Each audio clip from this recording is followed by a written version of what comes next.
Amidst the chaos and scorched earth, a man named Wade stands resiliently despite his severe injuries. He kneels beside a fallen companion, retrieves a healing potion clutched in the man's hand, and drinks it. Feeling the warmth of recovery surge through him, he pushes onward through the blazing terrain. Along the way, he encounters another man desperately pleading for help.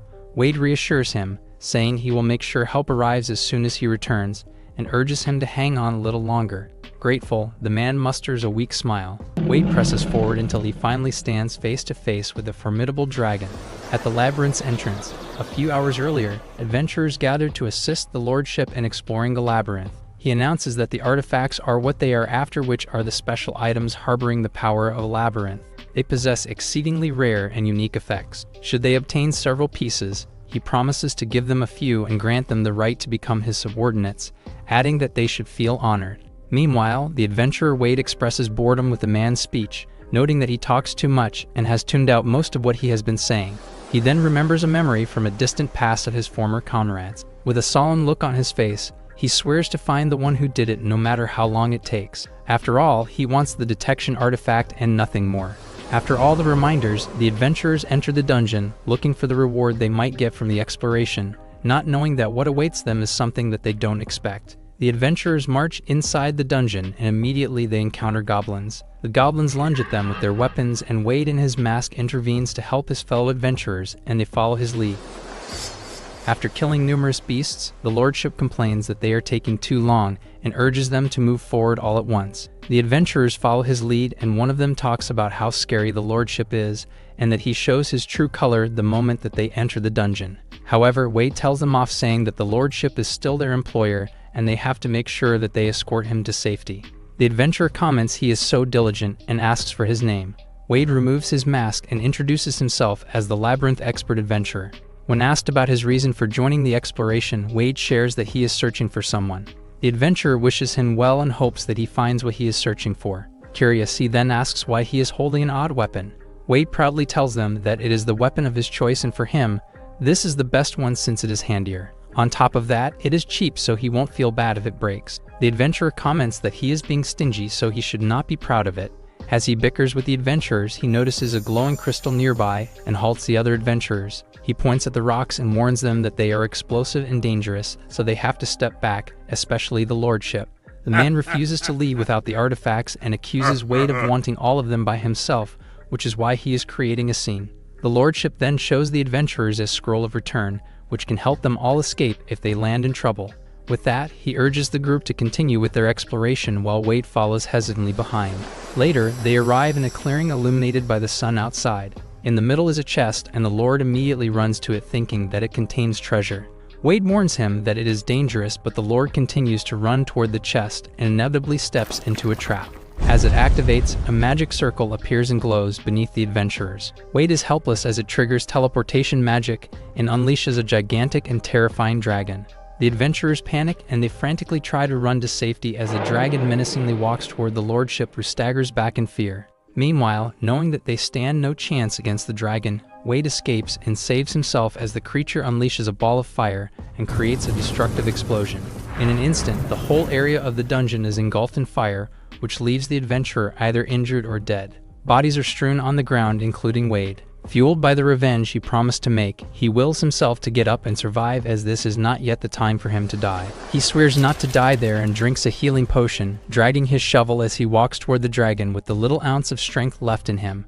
With a determined look on his face, he charges toward the beast and raises his shovel to make an attack. He tells himself not to waver as the dragon intercepts his attack with a strong gush of wind from its wings. As the monster prepares for its breath of fire, he sees an opening and tries to attack, but it dodges by sending him flying across the dungeon using its tail. He winces in pain with the impact and notices explosive rocks lodged in the wall above him. With no other choice, he retrieves the rocks and gets a cloak from a nearby downed adventurer. He then wraps the explosive rock using the cloth and faces the dragon again. He mocks the dragon, calling it a lizard as it looks at him with a menacing stare. As if understanding him, it unleashes a powerful ball of fire which he tries to intercept using the explosive he made. He curses the dragon, pushing it to explode, but to his horror, it remains completely fine even after blowing up. In the blink of an eye, the dragon scoops down and tears off his body.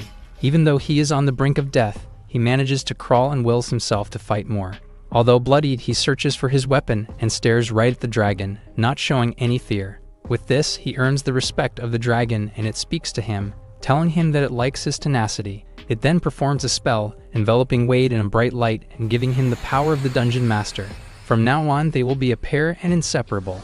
As the darkness engulfs him, he vaguely hears the dragon's voice, telling him that he will never get away. Later, Wade wakes up in an unfamiliar room and is shocked to see that all of his wounds are healed. He wonders what happened to the dragon and is stunned to see a dragon woman in front of him. As he stares in shock, she teases him that he must have been captivated by her. She states that his tenacity pleased her. Even when he was dying and torn into pieces, his eyes burned with determination and will to survive, and letting him would have been pity. She then informs him that what healed his wounds was the power of a labyrinth. With a proud smile on her face, she tells him to rejoice as she has decided to keep him alive by herself and share with him all of her treasures. She takes one sword and shows him that it can be extended at will. She also shows him a shield that reflects magic and a bracelet that amplifies physical strength. Thrilled, she shows him one artifact that will show its user desire, saying that it will prove useful when hunting for some prey. Looking closely at the treasure, Wade is shocked to see that it is the detection artifact that he is searching for. Fired up, he immediately dresses up, takes the artifact with him, and tells the dragon that he is going back to the surface using the treasure. However, she informs him that he can't leave the labyrinth because his soul is already tied to the core of the dungeon. If he decides to go back to the surface, he will perish, and if he decides to sleep, he will need a successor. Frustrated, he screams at the dragon, calling her bluff. Stubborn, he states that he can't stay as he has got important things to do. He then marches off to the exit and celebrates as he sees the light from the surface. However, as soon as he steps out, he falls to the ground and all of the injuries he sustained earlier are back. The dragon, who was closely walking behind him all along, tells him that he has to be healed again. She then introduces herself as Nia, and because she took a liking to him, she will save him again today. With this, she drags him inside where he will spend his life as the dungeon master. When Wade was on the verge of dying, he narrowly escaped death by becoming the dungeon master. He obtained the detection artifact that he searched for to avenge his comrades, but now he is stuck inside the dungeon and can't do anything. Now he is trying a different way to get out of the dungeon. Since he can't use the regular exit, he digs a hole to let himself out, but as soon as he tries to crawl out, his arm immediately sustains injuries, making him cry out in pain. Nia tells him that he is just wasting his energy, reiterating that he needs to stay inside the dungeon or his flesh will burn, as this is his restriction as the dungeon master. However, once he enters the dungeon, he will regenerate and heal all his wounds. Wade is dejected. He contemplates letting someone take over to be the master of the labyrinth, but at the same time, he is not comfortable tricking someone into it. Nia wonders why he wants to go out so badly when he can lead a happy life inside with no worries. With a determined look on his face, he admits to her that he wants to take revenge and that there is someone that he must find no matter what. For this reason, he will someday go outside the dungeon. But for now, he resolves to know better the dungeon so he can plan further. Finally accepting his fate, he formally introduced himself to Nia. Suddenly, a group of goblins surrounds them and launches an attack. The creatures scatter sand around, and Wade realizes too late that it's actually explosive rock powder. The goblins ignite it, causing a massive explosion that injures him. Annoyed, he grips his shovel, emitting a terrifying aura, and charges at the goblins with unmatched ferocity. In an instant, he wipes them out, but one goblin manages to escape. Nia alerts Wade to the fleeing creature, catching his body with her tail and urging him to pursue before it reaches the nest. Wade scoffs, dismissing it as unnecessary, calling it a small fry. Nia shakes her head, calling him oblivious, and explains that their true target is the hobgoblin, the goblin chief. She adds that hobgoblins are cunning, using brutal trials by combat to select their leaders. If they're lucky, Wade might be able to impose a successor. They sprint after the goblin. As they run, Wade questions Nia about the technique she instilled in him that strengthened his body. She explains it's a physical enhancement spell. He responds, exasperated, saying he has used it so much he nearly destroyed himself in the process. Nia apologizes, smirking, and teases him for calling her a freak for leaving him to fight alone. She adds, however, that what drew her to him was his fearless endurance and unmatched tenacity. Wade scoffs again, calling her a freak once more as they descend into a dark hole that leads to the goblin's nest. Yes. Upon landing, Nia unleashes her power, declaring that the goblins will pay dearly for injuring her partner. She radiates a fierce, menacing aura and sets the cave ablaze with her flames. Wade pauses to watch, muttering that dragons are indeed impressive creatures, and then dives into the fight, swinging his shovel with brutal precision against the swarming goblins. Just as the battle intensifies, the goblin leader, the formidable hobgoblin, finally appears. His voice booms throughout the cave, calling them trespassers and vowing to avenge his fallen subordinates. Wade defiantly shouts back at the hobgoblin, taunting him to come at him with full force. He then claims that the hobgoblin will face Nia and he will surely be defeated. However, to his horror, Nia interrupts, smirking, and tells him that it's his turn to shine, adding that she'll handle the lesser goblins, leaving the chief to him. She wants to witness his true strength and bravery in battle. With no other choice, Wade faces the hobgoblin, who introduces himself as Wiga, the reigning leader of the goblin tribe. Without further hesitation, the two clash, their weapons ringing out as they meet with speed and intensity. Wade quickly realizes Wiga's strength. Not only is he physically powerful, but he is also adept at using physical enhancement magic. Combined with his sheer muscle mass, Wiga's strikes are devastating, making him a formidable opponent. Wade silently notes to himself not to underestimate him. Wiga's next attack lands hard, inflicting a fresh wound on Wade, but as he steadies himself, he notices the injury is already healing, thanks to the regeneration technique Nia instilled in him. This gives him an idea. Recalling Nia's encouragement to push his limits, he activates his physical strength to the extreme. Though his body will break from the strain, he knows the labyrinth's power will keep him regenerating. With newfound determination, Wade activates both his Overboost and Ultra Onslaught skills, charging at Wiga with relentless fury. With one final, powerful blow, Wade lifts the Goblin Chief, slamming him into the ground with enough force to render him unconscious. Later, Wade and Nia sit at the head of a gathering of goblins, who now eye them with docile respect, clearly aware of the strength that had defeated their leader. Nia leans over and whispers to Wade that if they keep up this momentum, they can eventually rule the entire dungeon. As Wiga, now humble and subdued, bows before Wade, he asks if the goblin is truly okay with the arrangement, given that he had once sworn vengeance against them. Wiga explains that in goblin culture, a leader is only followed if they prove themselves through strength. Having fought with his life on the line, Wiga accepts his defeat as is customary and willingly pledges allegiance to the victors. Pleased, Wade then suggests that Wiga succeed him as a leader in the dungeon. But Wiga declines, saying the dungeon belongs to its true lord and that he is merely a servant now. Wade continues to press, explaining that he has a mission outside the dungeon and needs someone trustworthy to maintain order in his absence. However, Nia interjects and tells Wiga not to be swayed. The former chief, sensing the growing tension, activates his retreat mode and quickly dashes away, much to Wade's chagrin. Wade sighs as he realizes he'll have to continue his search for a suitable successor. Just then, Nia hovers above him with a mischievous grin. She praises his ferocity during the battle, mentioning how his determination thrilled her, and even though she is exhausted, she insists on sharing her power to help soothe his wounds from the fight. Wade looks alarmed and tries to protest, but it's too late now. Meanwhile, in a nearby town outside the dungeon, a fox girl murmurs to herself that it's been 5 days since Wade ventured into the dungeon without any word. Concerned for his safety, she makes the decision to track him down and ensure he is alright. In the heart of the goblin's nest, the goblins hold a lively banquet to celebrate their new chief. As they gather ingredients and drinks, Wade steps in to assist with the cooking, surprising everyone with his versatile skills. Soon, the food is ready, and a sense of camaraderie fills the air as everyone settles down to eat. Amid the chatter, Nia commends Wade's cooking, remarking on his unexpected culinary talent. Wade waves it off, humbly admitting that he is just managing the basics in the kitchen. As he bites into a piece of meat, he compliments its taste, then asks Nia what type of meat it is. With a mischievous grin, she reveals that it's rock centipede meat. Wade's eyes widen as he quickly spits it out, and Nia teases him for being childish and unable to handle exotic foods. As they finish their meal, Wade tells Nia that he plans to explore the labyrinth further in search of a worthy successor. His desire to find someone who can manage the dungeon in his absence is strong, as he wants to pursue his goals beyond its walls. He asks if she has any potential candidates in mind. Nia sighs, scratching her head in frustration, and admits that while she respects his wish, she doesn't want him to leave the dungeon. She confesses that she hopes he'll choose to remain inside with her. Wade then suggests that she could come with him to the surface.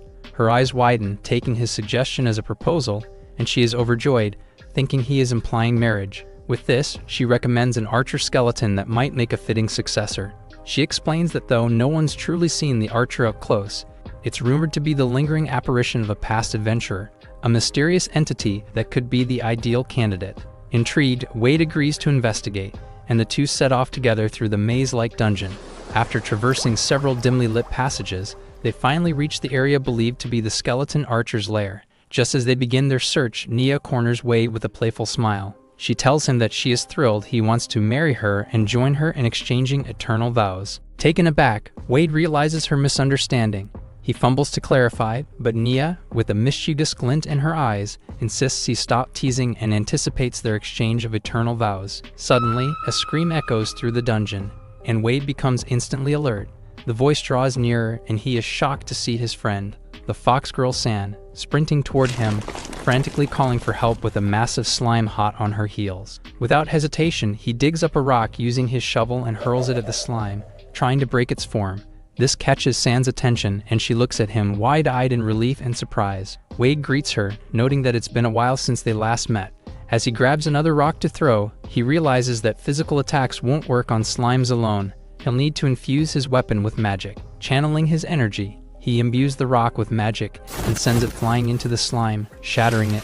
To keep the creature from reforming, Nia steps in and scorches the slime remnants with her fire magic. As the remains sizzle and evaporate, Wade spots the slime's core and signals San to aim for it.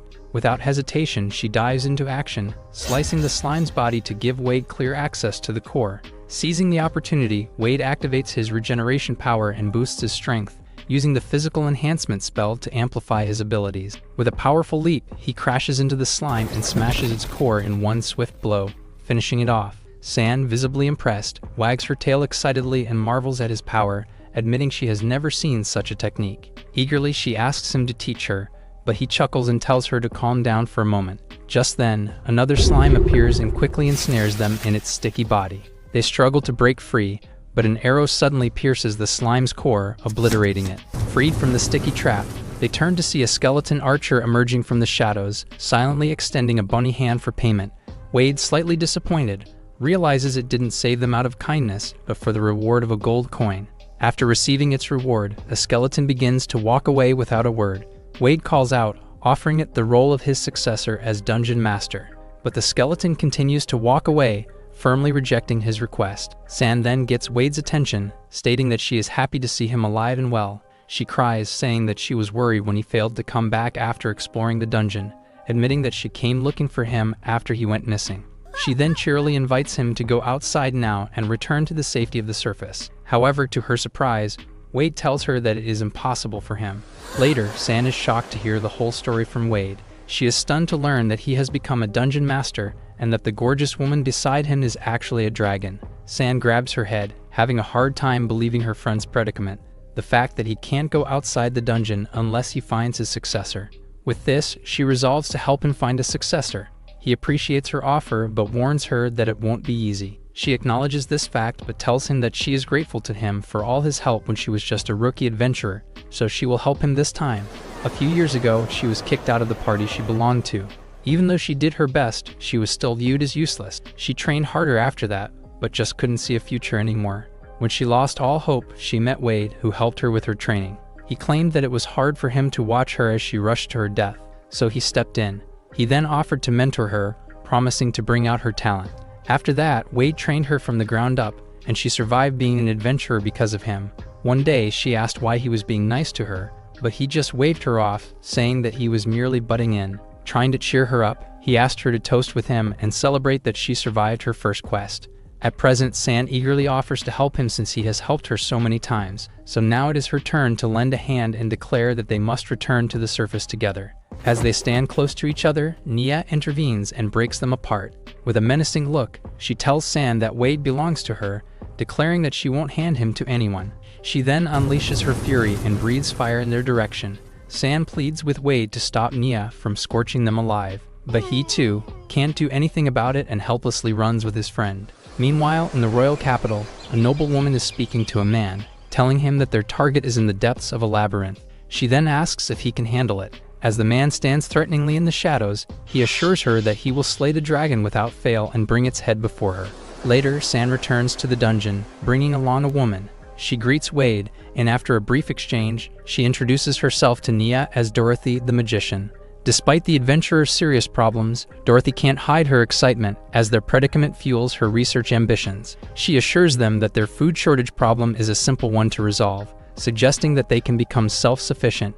With that, she reveals that she brought magically engineered seeds that can be cultivated using magic. However, she explains that the dungeon has low magic due to its current master.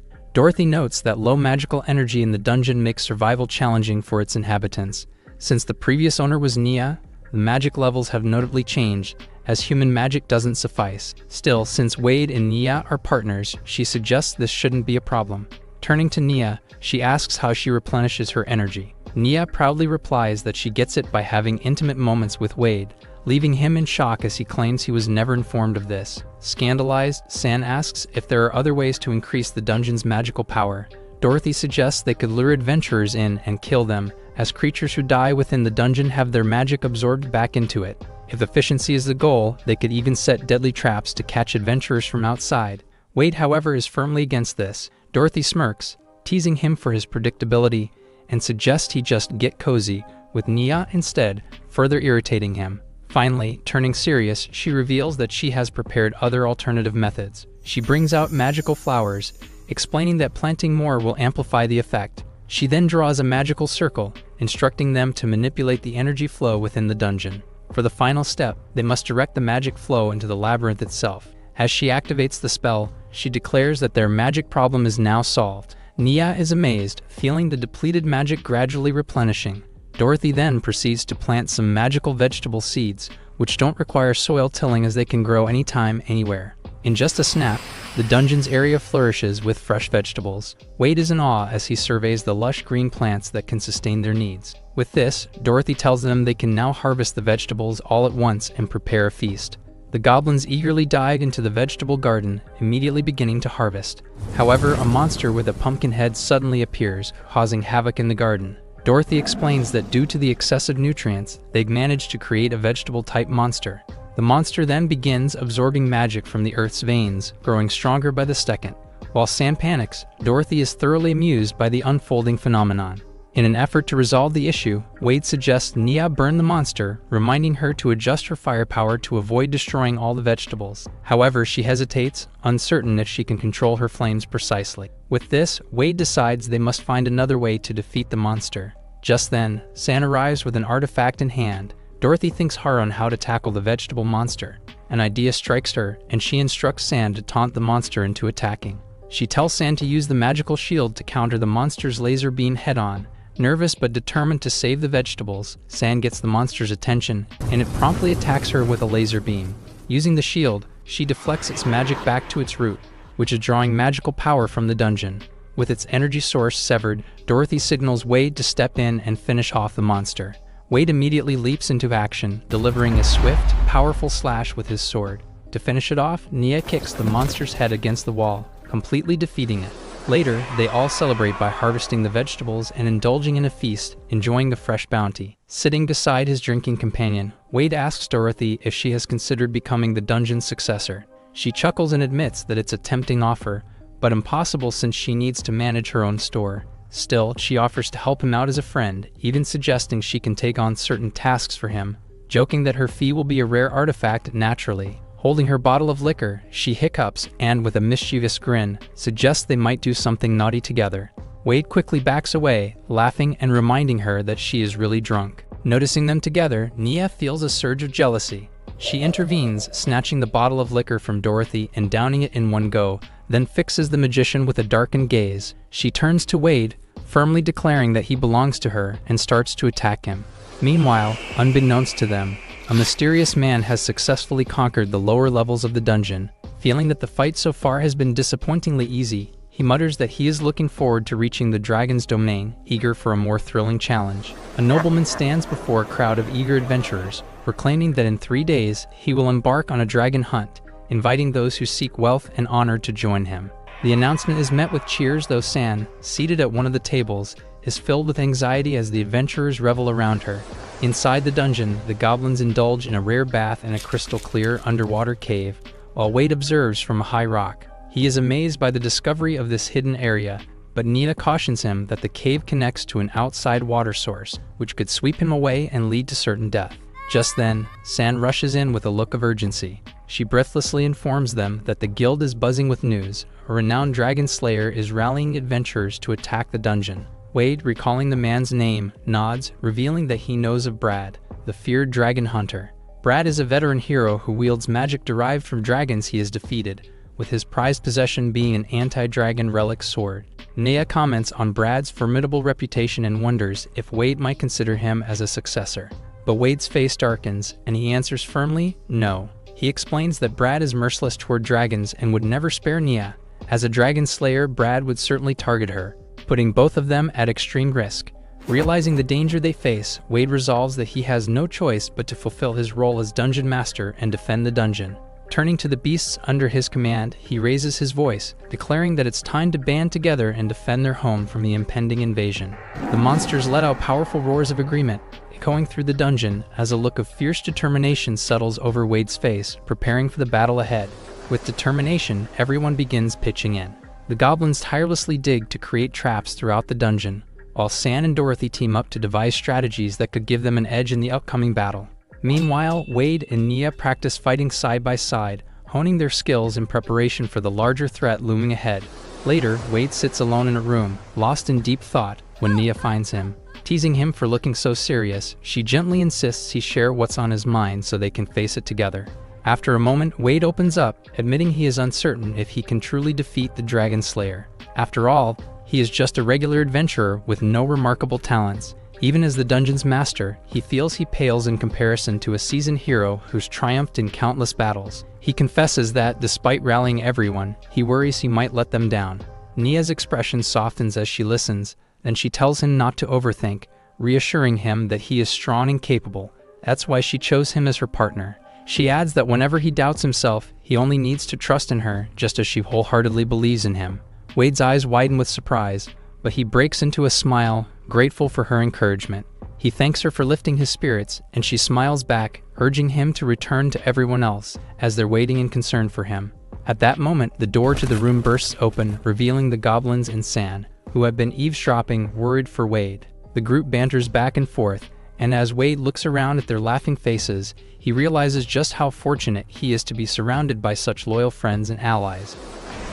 3 days later, the adventurers arrive at the dungeon and launch their attack against the beasts defending it. They are immediately confronted by the goblins, who hold them off with a determined resistance. The slimes join in, using their abilities to slow and hinder the adventurers, preventing them from progressing further into the dungeon. As the adventurers grow distracted by the onslaught, they unknowingly step onto the traps that Wade's team had meticulously set earlier, triggering explosions that blast the intruders back. Furious, the nobleman scolds his injured adventurers, ordering them to stop wasting time on rest and recovery and to get moving, accusing them of squandering his money. His desire for vengeance against the dungeon that once humiliated him pushes him to drive them forward, demanding they press on at all costs. Meanwhile, Brad, the Dragon Slayer, observes the unfolding skirmish, carefully analyzing the goblins' strategy. He realizes they are using hit-and-run tactics, designed to confuse and draw out their enemies while trapping them at every turn. Frustrated and seething with rage, he accuses the dragon of cowardice,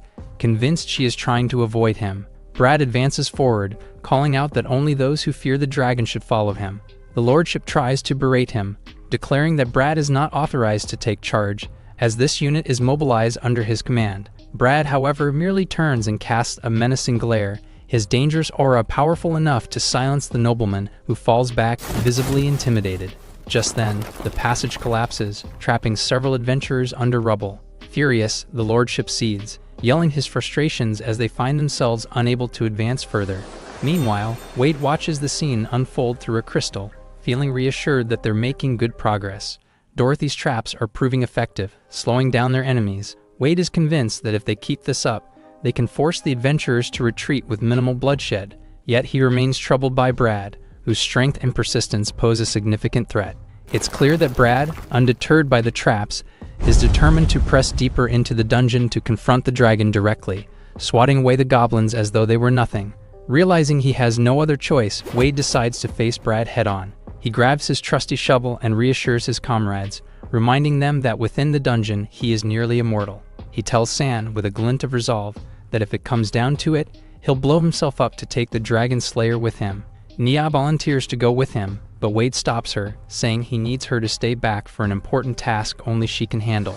Meanwhile, the Lordship and the adventurers continue their invasion, only to find themselves in a strange forested area inside the dungeon. Confused, the Lordship mutters that it didn't look like this before.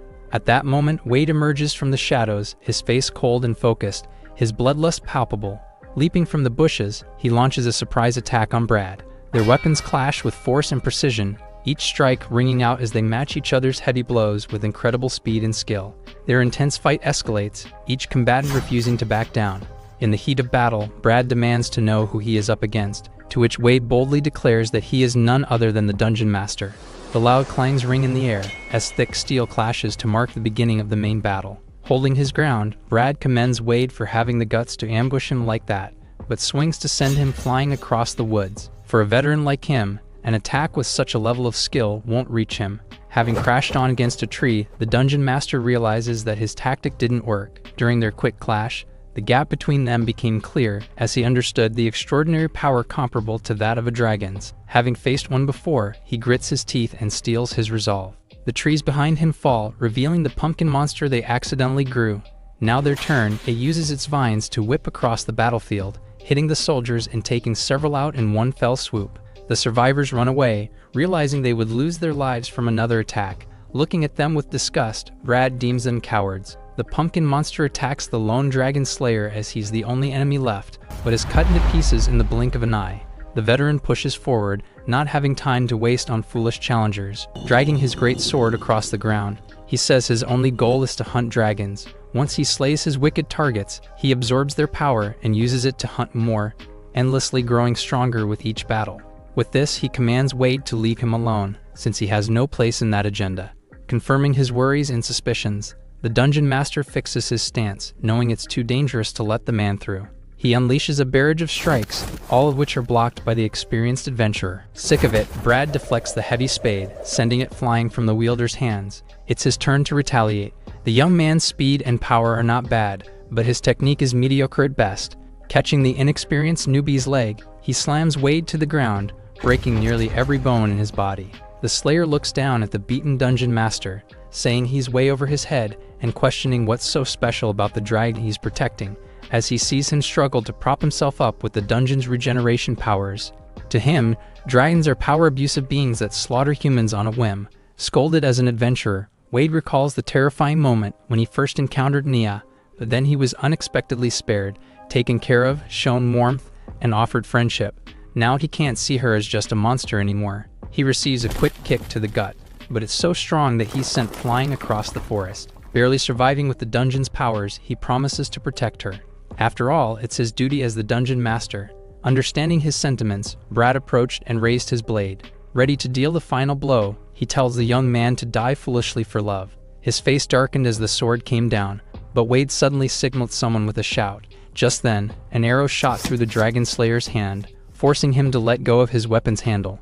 He grunts in pain, surprised that the attack slipped through his magic defense. The mystery shooter was perched on a tall tree. It's the skeleton archer, who waved goodbye with his duty finished. Wade is relieved that he hired him as backup, although he feels ripped off as it charged a gold coin per shot. Fortunately, the encounter gives Wade's hand enough time to regenerate and take Brad's greatsword for himself. He's been aiming for this since the very beginning, knowing it's the Dragon Slayer artifact. He charged in, prompting the formerly arrogant man to flinch back. Considering the sword's properties, it would be lethal for someone relying on the powers of dragons. Wade swung across the man's body once, and quickly followed up with an unrelenting series of strikes, using the Dragon Slayer's own power against him. Weathering the barrage of strikes, Brad lets out a battle cry filled with anger at how the boy dares to be so disrespectful. Reaching out to lift him from the neck, the Dragon Slayer proudly declares that he cannot be defeated. With the situation perfect, Wade signals again, telling someone to do something right away. Just then, a magic circle appeared below them, and the two found themselves in a completely different setting. It's teleportation magic. Appearing in the air, they began falling, but the Dungeon Master simply left the man to a familiar figure speeding towards them.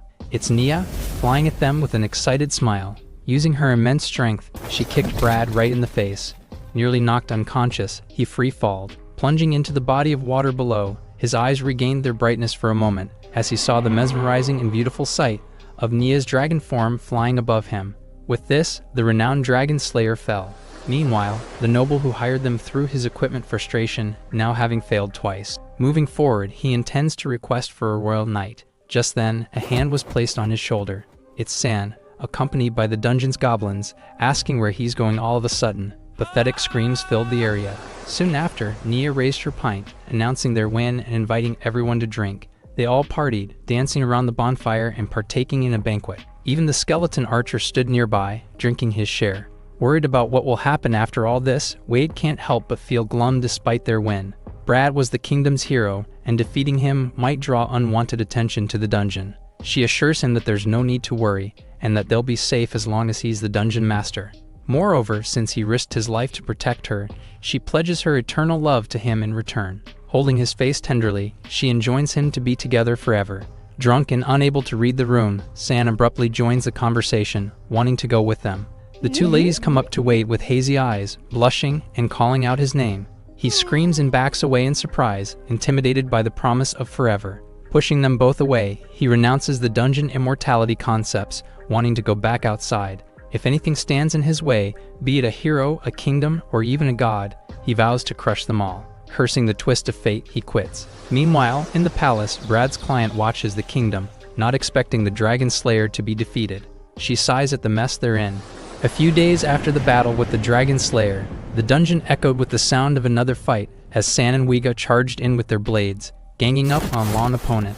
The target is Wade, who emerges with a grunt, currently recovering from the attack. They scold him for the reckless training method of subjecting himself to endless attacks. However, he doesn't have time to waste anymore and has to get stronger as soon as possible. He couldn't even measure up against Brad and could have lost it all with one wrong move.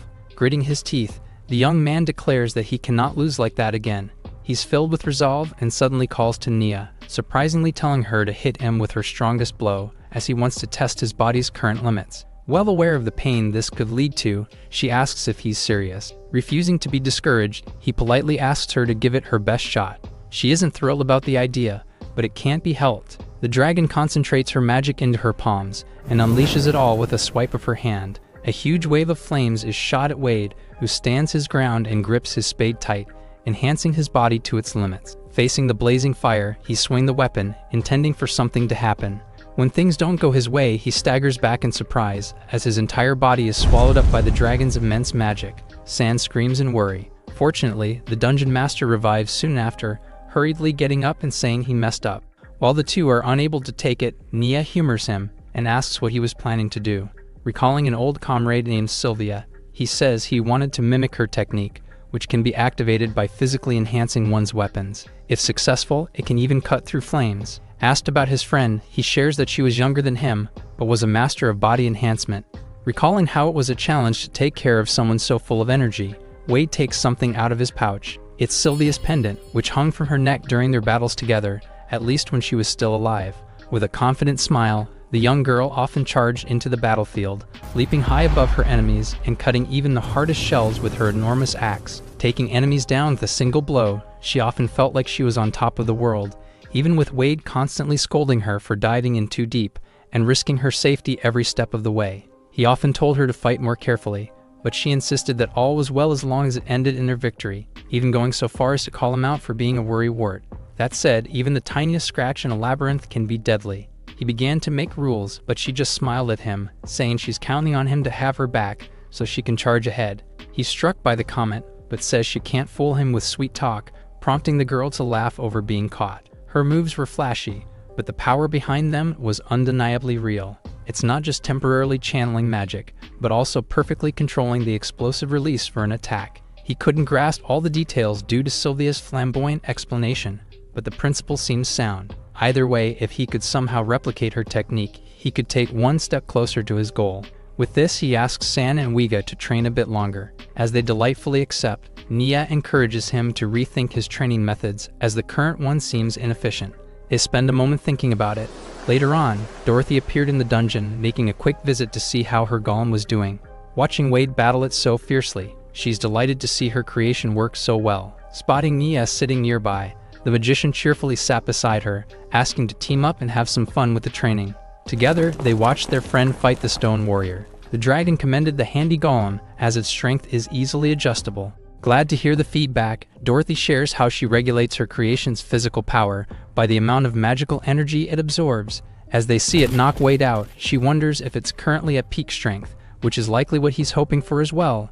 Nia then explains how he's obsessively fixated on mimicking his fallen comrade's techniques. Hearing this, the magician falls silent for a moment. She's torn, unsure if she should share such a personal story, but deems it necessary information. With this, she reveals how Sylvia was slain in the labyrinth. It's said that they were ambushed during an expedition and were wiped out in the blink of an eye. Wade miraculously managed to survive, even catching a glimpse of the attacker with his hazy vision. Their only clue is that the culprit's eyes seemed to swirl like a tempest. From that day on, his heart was consumed with anger and the flames of vengeance. As such, from the moment he received the dungeon's power, he explicitly longed to escape, yearning for power. He has so much on his mind already, yet he still risked his life to protect Nia. It was a surprise for everyone, as none had expected him to go against the dragon-slaying hero. Dorothy is glad to hear that he hasn't changed, and his loyalty to his friends still shines through. To her, the young man's soft-hearted nature is an endearing quality that makes him impossible to resist. The training continues, and Wade is sent crashing into a wall. Watching him fall from the damage, Sand suggests taking a slower build-up, but he gets up, pushing past the pain and insisting that half-hearted attempts won't get him anywhere. With no time to waste, they simply have to smash past their limits without a trace of hesitation.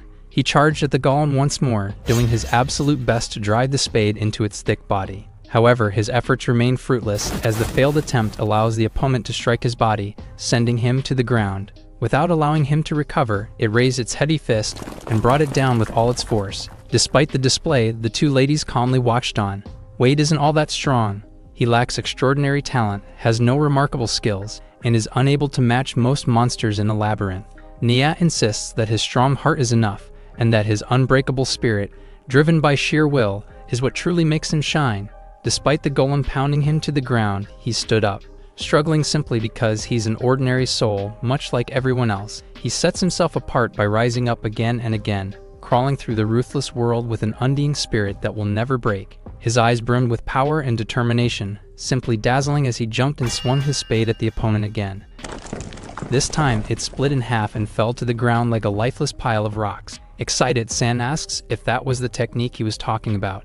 His magic wasn't fully charged that time, but he smiles with hope, saying he's got the feel for it now. With this, they raised him up, celebrating over the small success after the countless painful attempts. Nia proudly asks what Dorothy thinks, and the magician can't help but acknowledge his growth. That said, while she isn't against his path of vengeance, she's still worried about the young man.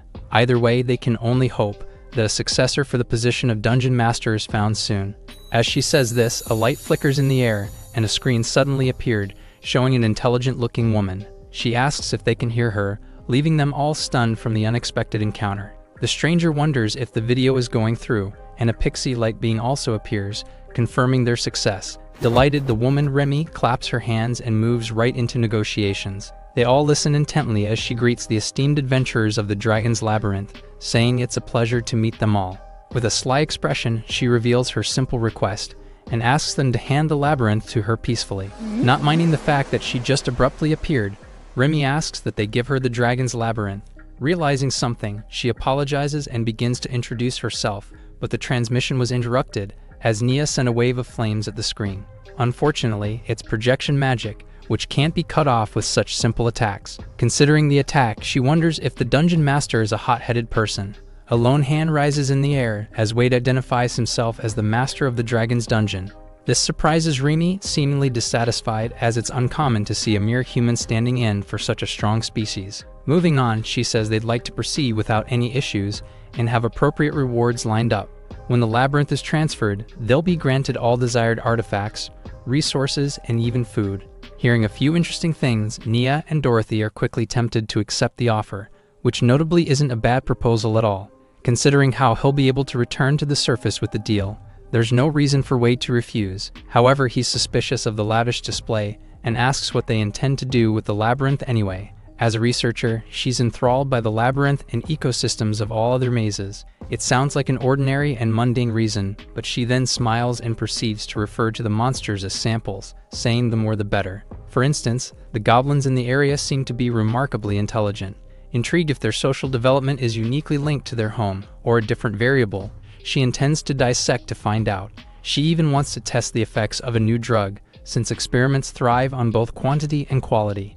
Without needing to be said, dragons are, of course, party of the package. The mention immediately earns Remy a flying rock to the projection, as Wade announces that the negotiations have fallen apart, unwilling to let her have access to the labyrinth. Ready to apologize, she wonders what she said that upset him, but her ignorance only irks him more. Now sharing in his annoyance, she accepts that transfer without conflict is out of the window. Signaling something, holes open up in the hall and enemies fall through, as she decides to take matters into her own hands. The pixie flies to a butler-looking woman named Eliza, saying she'll be fetched later on. From her own gate, Remy bid them farewell, leaving her underlings to do the work. However, Nia suddenly flew towards her, carrying Wade despite his worries about leaving the labyrinth.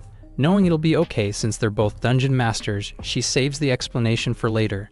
Regardless, he's worried about the base, seeing the countless enemies drop in. Fortunately, his eyes meet his comrades, who assure him that they'll handle things without worry. Regaining his faith, he leaves things in their hands and allows himself to be dragged into the hole.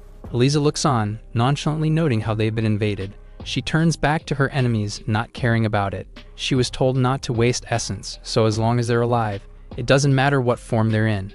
The two parties face off and charge in with a loud battle cry. The goblins and golems clash, pushing each other back with brute strength. Meanwhile, Eliza appears behind the two ladies. She greatly craved the taste of dragon's blood, but she'll just have to make do with them instead.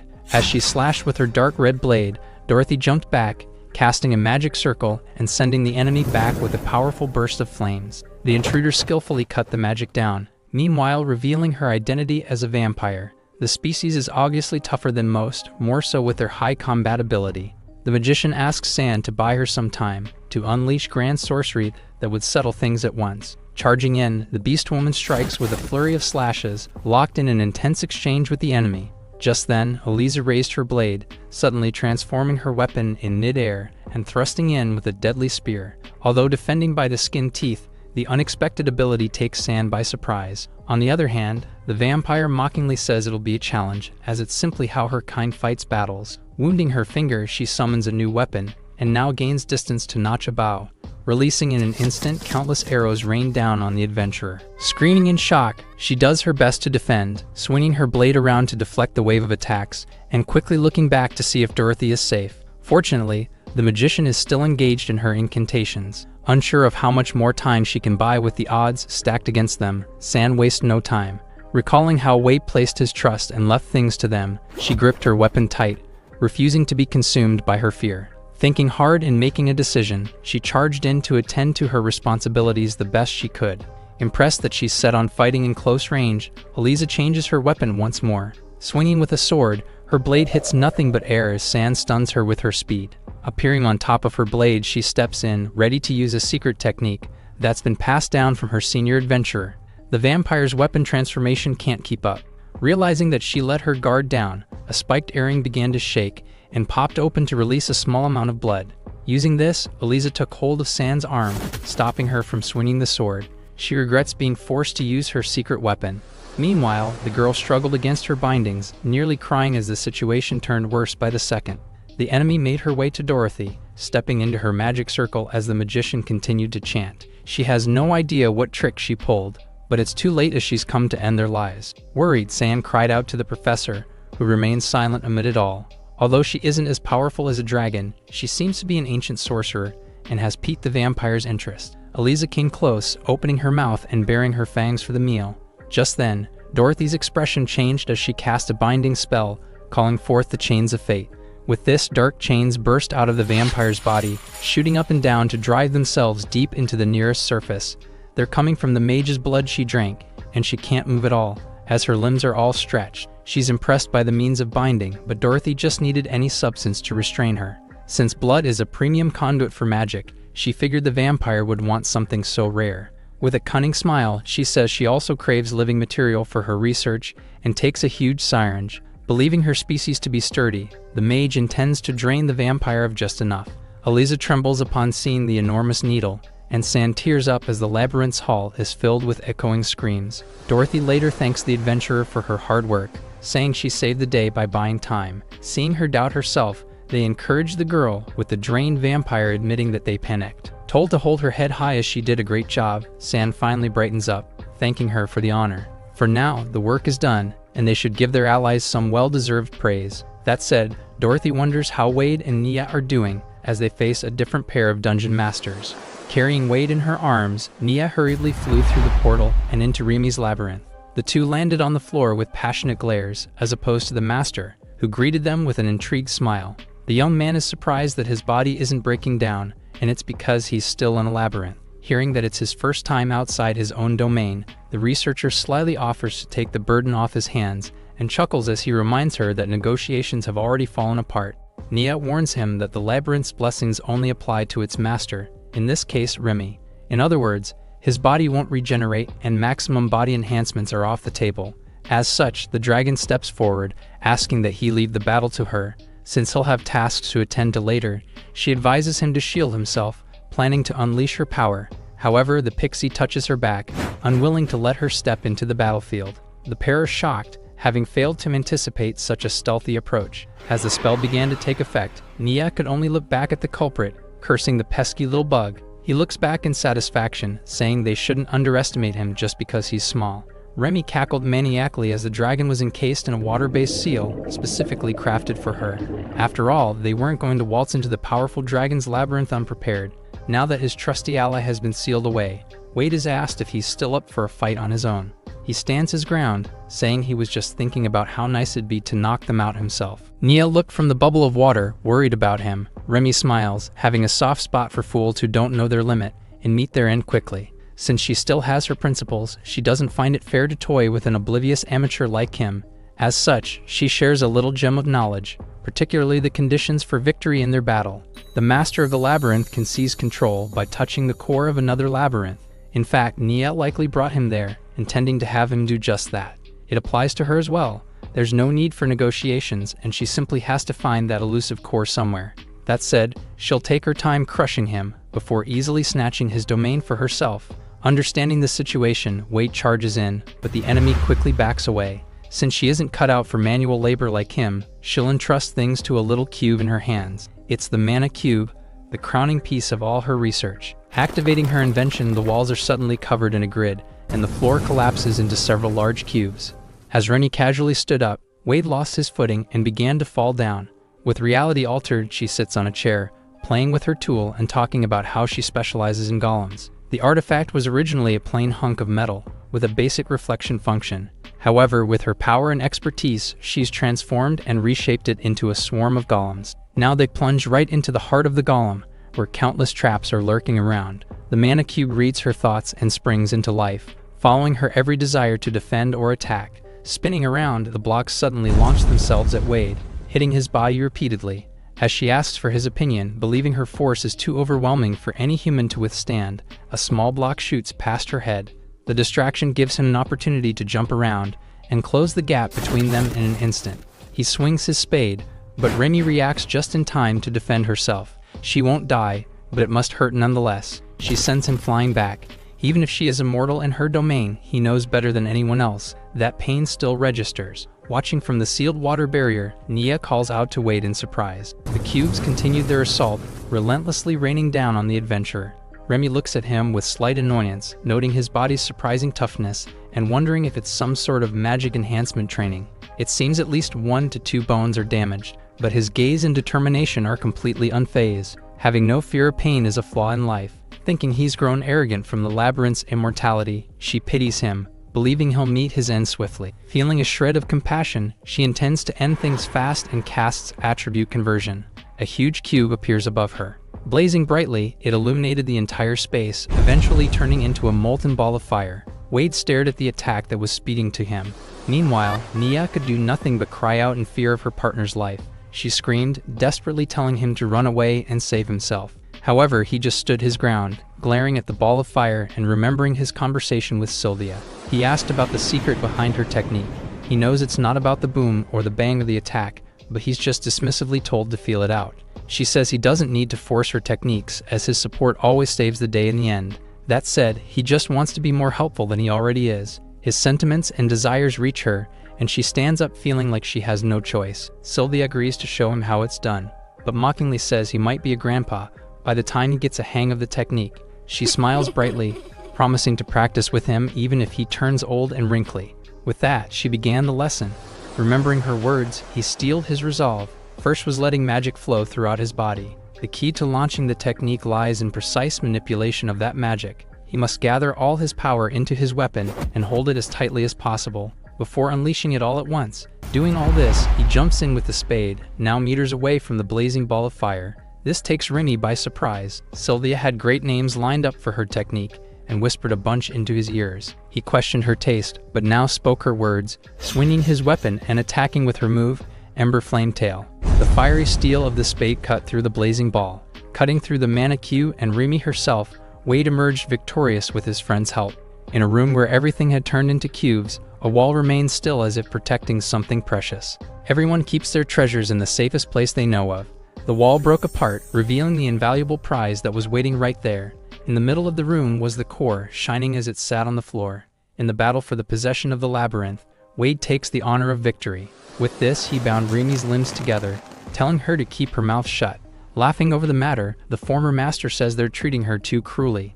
Noting how clueless he is about labyrinths, she asks if he's prepared to entangle himself in its matters. Told that he would have let her off easy if she was even remotely decent, she chuckles. The labyrinth is essentially a treasure trove sought after by countless powerful figures. In other words, she isn't the only one seeking to expand her dominion, and there are others in play. In the labyrinth, fates intertwine, and those fates ignite conflict. The war has raged since time immemorial, and Wade has unwittingly entangled himself in it.